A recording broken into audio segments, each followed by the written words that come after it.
What's good, y'all? It's Ty Slatter, and welcome to another edition of Real Talk with Ty. If you haven't already, make sure you like, comment, subscribe to Ty Slatter on all social media platforms. Follow me at Ty Slatter on YouTube. Make sure you turn your notifications on so you don't miss a beat. And check out Real Talk with Ty Monday through Friday throughout the week.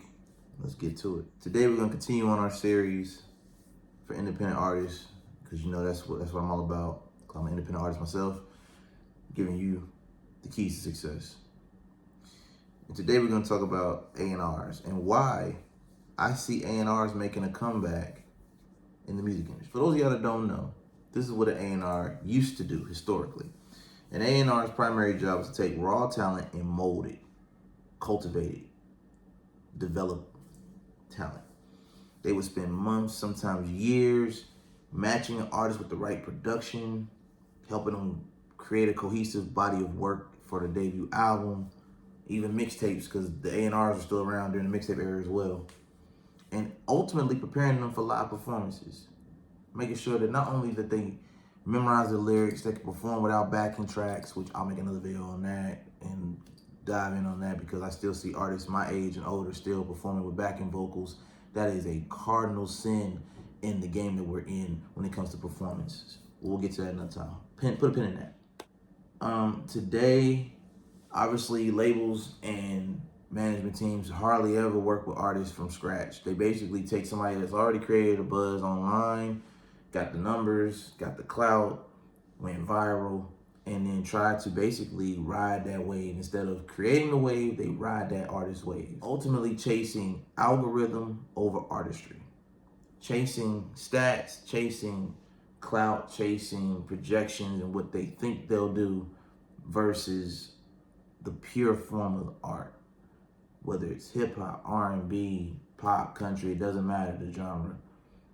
They're more focused on going viral and getting clicks and views than really setting the artist up to create a lifeline of revenue. It's safe to say that modern A&R reps focus more like data analysts versus, people that actually care about the artist and their craft, watching the algorithm, the radar, and it's just, I know we just recently, Clyde Davis passed away recently, but he was somebody that just had an eye for talent, and was able to not only see the talent, but build the talent and get the talent in front of the world and created superstars, right? Nowadays, it's more data obsessed and short term, viral hooks versus creating something that can, last decades and become iconic.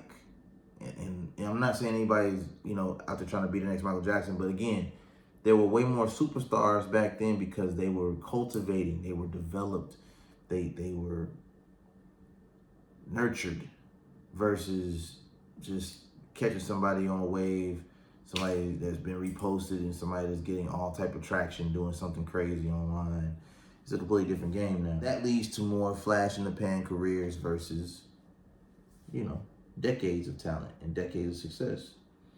And basically, you get more people that are one-hit wonders now than you did 10 to 20 years ago. It means artists that are thinking out the box and way more heavy on the creative side of things basically get passed over because they don't look as marketable. They don't look like they're gonna hit the algorithm. They don't give off the I'm doing this for attention versus I'm doing this for the love of the game. And that makes a major, major difference in how your fan base, if you're in the game to gain a fan base, or you just in it to try to, make a quick buck, have a sheer amount of luck with one hit record. It all depends on what you want out of this. I say, just from my point of view, and this is only my opinion, I'm not saying I'm right or wrong here, and you can leave your thoughts in the comments below.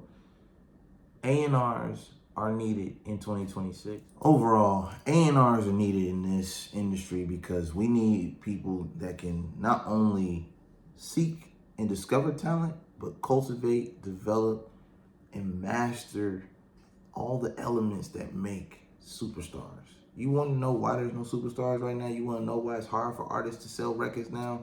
Go and watch the last video.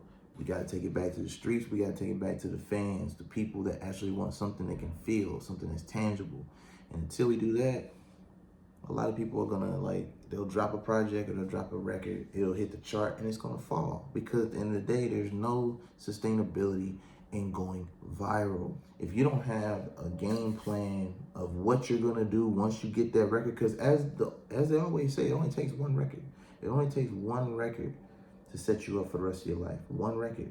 But it's what you do after that record that determines your impact on the culture, that determines your impact within your fan base, your community.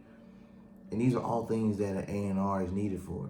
So if you are in a position right now as an independent artist and you have a manager or somebody that's acting as your manager, have your manager look up and study the great A&Rs that we've had over the last 20 to 30 years.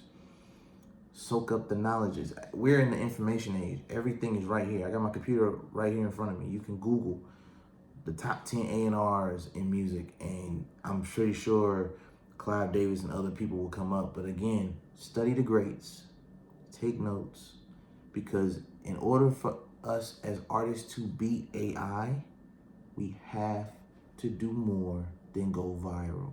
You cannot beat AI playing AI's game. AI and virality go hand in hand. You have to be boots on the ground, locked in, and dedicated to mastering your craft. If you're not dedicated to mastering your craft, then this is not the business you want to get in 2026. It's oversaturated. They flooded the market, and they got AI making music every day. So if you're not doing something to separate yourself from a machine, you're not going to make it. You heard it here first. Don't forget to like, comment, and subscribe. Ty Slatter on YouTube, Ty Slatter on all social media platforms. Make sure you turn your notifications on so you don't miss a beat. Monday through Friday, Real Talk with Ty. It's Ty Slatter signing off. Until next time, take care. What's good, everyone? This is Ty Slatter coming to you live from Vision Studios. And I want to make sure I invite you to come here to Real Talk with Ty. But on your way, make sure you like, comment, and subscribe to Ty Slatter on YouTube, because this platform right here, just for you. So if you have a new album on the way, you got a new single that's booming, you got a new business that you're starting, or you feel like you got a story that needs a platform to inspire the next generation, we got you covered right here. Real Talk with Ty. We're waiting for you.